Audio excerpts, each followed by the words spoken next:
Nanindigan ng aktres na si Mylene Dizon na hindi niya pamamanahan ng properties ang kanyang dalawang anak na sina Tomas at Lucas. Sa kanyang panayam sa broadcaster na si Bernadette Sembrano na mapapanood sa YouTube, ay inamin niyang isa siyang disciplinarian pagdating sa mga anak. Matapos ngang marinig ng mga netizens ang mga sinabi ni Mylene, ay samot-saring komento at basyang ang inabot ng aktres. Marami ang nagsasabi na hindi tama at makasarili raw na ina si Mylene, at may ilang nagsasabi naman na tama ang ginawang pagdidisiplina ng aktres upang hindi umano lumaking umaasa lamang sa magulang ang kanyang mga anak.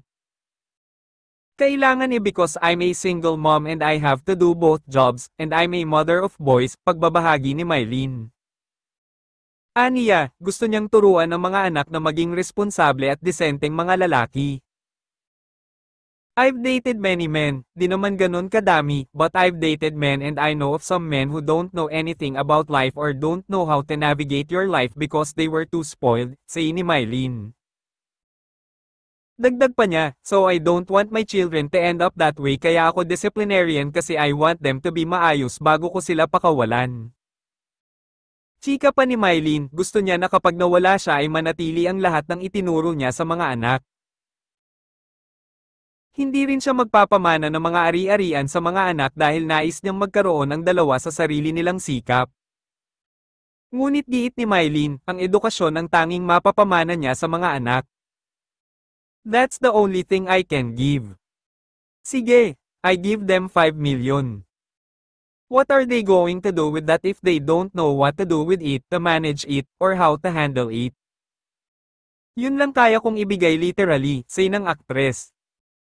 Kahit nga ang kanyang beach house sa La Union ay hindi ibibigay ni Mylene sa mga anak para matuto ang mga ito na magporsigi. Ano matututunan nila dyan? They will just run it through the ground if they don't have proper education. Lahat inaral ko. I keep on equipping myself with tools. I keep putting things in my toolbox and that I'm not going to pass that toolbox to my kids.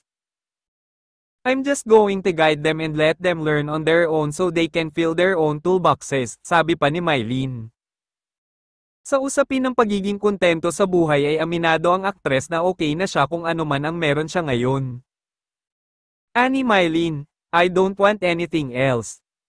I'm able to provide. I'm able to give my children education my money can buy.